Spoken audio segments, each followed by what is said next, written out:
So when I'm thinking about who stands out individually, sometimes I go beyond the obvious, but sometimes the obvious is just so obvious that it has to be recognized on this particular segment, which I can only do after an Oregon game because there has to be a game to actually discuss. So, yeah, I want to start with Bryce Boettcher, who just played maybe his last game at Autzen Stadium, but maybe not.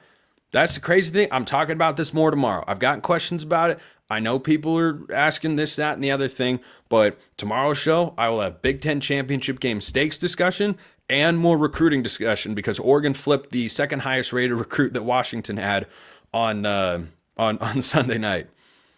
Yeah, winning on and off the field against Washington. Good time to be a Duck fan at the moment. So, Bryce Boettcher has just so solidly become Oregon's number 2 linebacker to Jeff Bassa, who I also thought had a really good game. Bassa wasn't as involved all the time, wasn't making all the explosive plays, but he made a couple of really key tackles in spots where one play in particular, Bassa's sack in the game, Damon Williams, if he doesn't make that tackle, Jeff Bassa that is, Williams might run for a first down, maybe more, extend the drive.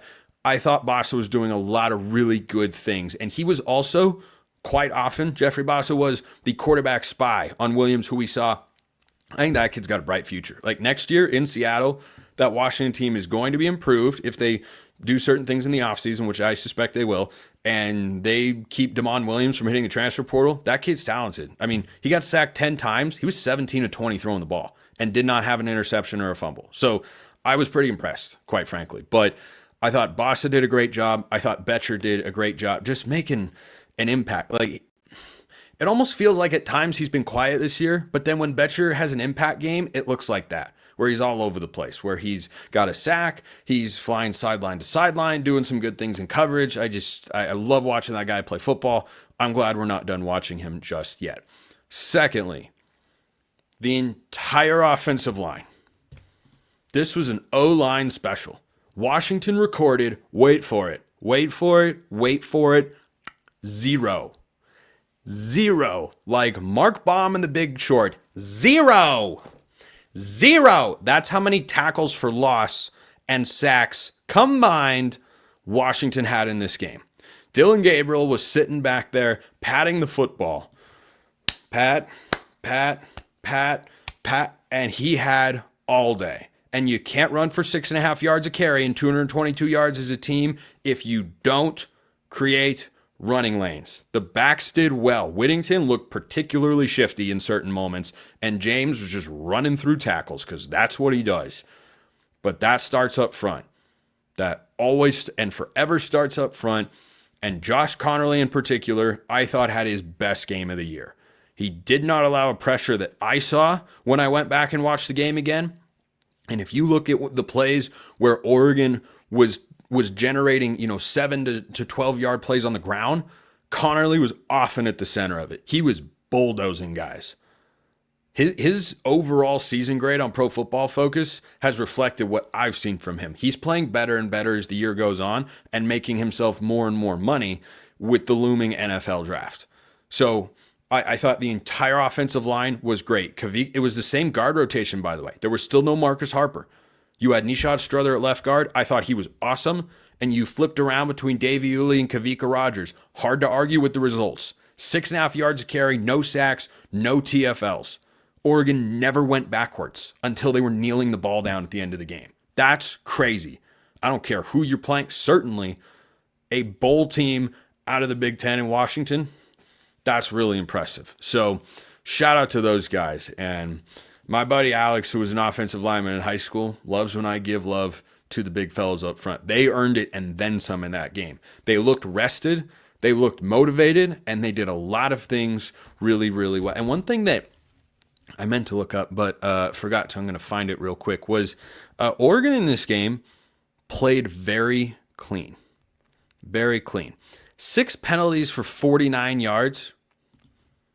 Didn't really feel like it was even that heavily penalized. Like, all in all, that's not a bad number. Plus, It was mostly 5-yarders because there was a 15-yard face mask in there on Kobe Savage on what was probably his worst play of the night. He gets beat in coverage, then commits a 15-yard penalty. But hey, hard to argue with how the defense played, and I'll talk about defensive standouts here in just a moment. But 6 penalties for 49 yards, that reminded me a bit of the Michigan game. Like, frankly, I'm surprised the number is that high.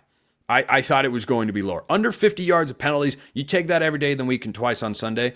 I thought that, or Saturday in this case, because we're talking college football, I would have ventured a guess that it was close to the Michigan game where Oregon had 2 penalties for 10 yards.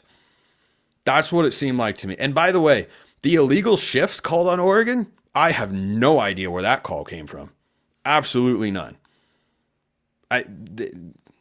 Trayshawn Holden motion, they threw it to T. Ferg on the screen. I don't know where that illegal shifts call even came from there. But I thought Oregon did a great job keeping the penalties to a minimum, and that was one of many reasons why they dominated in this game. So let's get to the defensive side. Well, wrap up on offense. Terrence Ferguson also had a great day blocking. Also set the Oregon all-time receptions record for a tight end. Incredibly deserving guy. He shouted out Spencer Webb, RIP forever and always, in the post-game press conference. I love seeing that. I thought he and Trayshawn Holden, outside of the running backs, were Oregon's best offensive players on Saturday night. Trayshawn Holden led Oregon in receiving yards. Evan Stewart didn't have a good game. Dropped a ball that would have been a first down early on. DG wasn't always looking his way. On the Tez Johnson touchdown, Stewart was actually wide open. They ran a little rub route, and the Washington DBs ran into each other, and Stewart was open, but DG had locked on to Tez, who was also wide open. That's got to feel good if you're Will Stein. Like, yeah, I just called a play and 2 guys were wide open for easy touchdowns. And Dylan Gabriel made that throw look a lot easier than it actually was, but that's what he does when he's in rhythm there. But for Stewart and Johnson and Holden to all be capable on any given day of leading Oregon in receiving yards, Trayshawn Holden was awesome. He was awesome. If Tez had not made a 3rd down catch, Holden had drawn a holding penalty on the defense.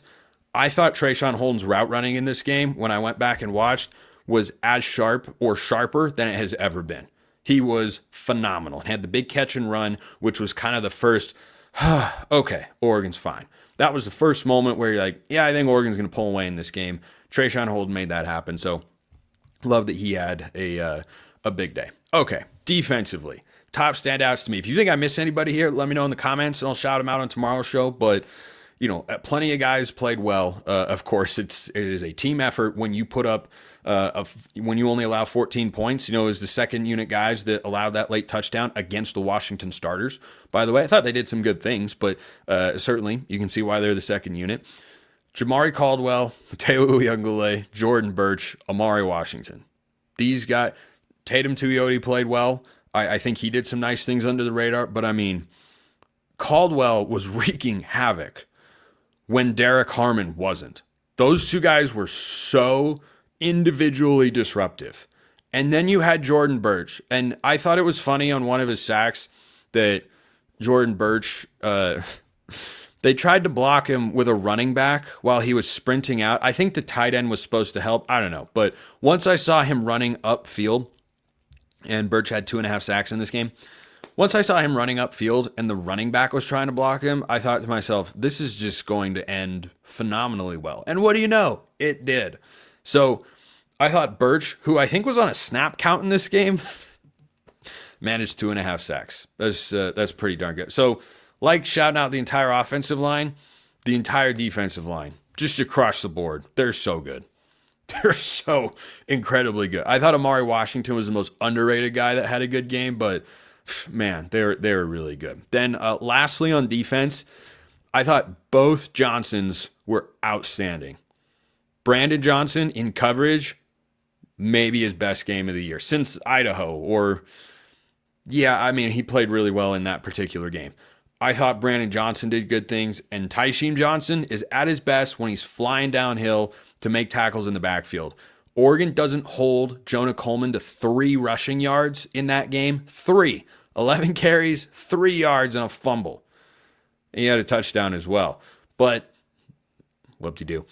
3 yards rushing. That doesn't happen if you don't have guys in the secondary who can tackle. And there were a lot of times in this game whether in the quarterback run, RPO, halfback run, where the run fits coming down from the secondary were really good. And Taishim had a couple of really good ones. I thought Brandon played well, but Taishim in particular, big time shout out from the Washington game.